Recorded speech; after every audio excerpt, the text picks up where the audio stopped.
les choses extraordinaires ont commencé à se produire dans ma vie quand j'ai vraiment compris et appliqué ce principe extraordinaire, guys. Ce principe qui se trouve dans 1 Corinthiens 3, verset 6. D'ailleurs, je vais te parler de comment est-ce que tu peux faire pour avoir beaucoup plus de paix et surtout avoir des résultats extraordinaires dans ta vie si tu apprends à faire confiance en Dieu de cette manière.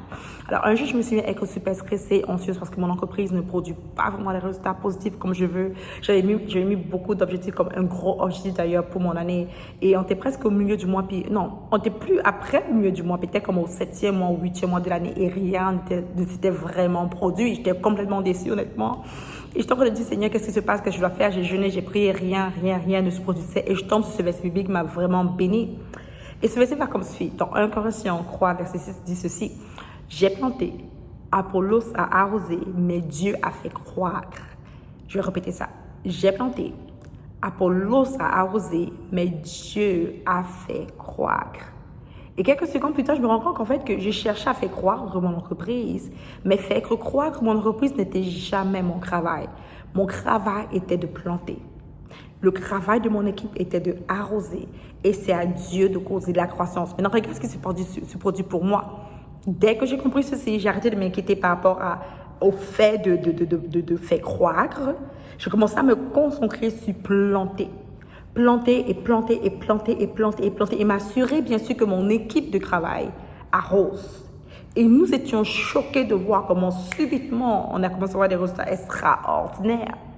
Et là, je suis en train de parler à toi, je suis en train de te dire que peut-être tu es en train de construire sur la croissance, tu te dis, mais pourquoi j'ai pas encore réussi? Et tu te stresses par rapport à cela, tu es anxieuse par rapport à cela, tu procrastines par rapport à cela, parce que tu n'aimes pas le résultat que tu es, tu n'as même pas la force de travailler, tu n'as même plus la force d'avancer, tu es juste comme, oh my gosh, pourquoi rien n'avance pour moi, pourquoi rien ne produit pour moi, Et des fois, parce que tu es dans une émotion complètement négative, tu manques de foi. Parce que tu es dans une émotion complètement négative aussi.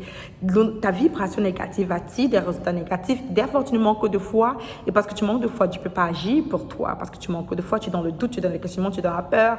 Et tu restes une vibration tellement négative que rien de bon ne peut se produire. Arrête de t'inquiéter par rapport à tes résultats.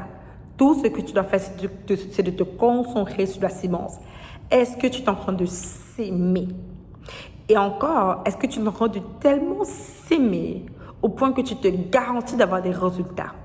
Right? Parce que souvent, ce qu'on fait, c'est qu'on sème un, puis on veut récolter 10 demain. La vérité, c'est que si je sème un, je vais récolter 10, pas demain, mais dans quelques mois. Mais si je veux récolter 10 demain, je dois s'aimer plus. Je suis garantie que si je sème plus, je vais récolter plus et plus rapidement. Donc, concentre-toi sur la sémence. Sème encore et encore et encore et encore. Assure-toi que ton équipe de travail, bien que tu arroses aussi, et Dieu s'occupe de la croissance. J'ai planté, Apollos a arrosé, et Dieu a causé la croissance. C'est Dieu qui cause la croissance, pas toi. Et je vais te dire ceci. Si tu t'éloignes de la croissance et tu comprends que ton seul travail, c'est vraiment de planter, de arroser, et que tu fais confiance que Dieu qui est bon va causer la croissance va venir au bon moment. Tu auras une croissance garantie. Je vois souvent beaucoup de personnes désirer réellement des choses extraordinaires. C'est dire, je désire ceci, je désire une maison de rêve, je désire un beau mariage, je désire ceci, je désire cela. Et je vois un peu comme Dieu qui est comme, ok, cool, mais la terre, comme pour tout arbre, comme pour tout fruit, la terre a besoin de ta semence.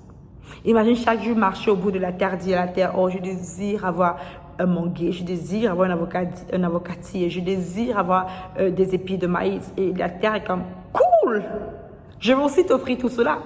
Mais je peux t'offrir cela seulement si j'ai des semences.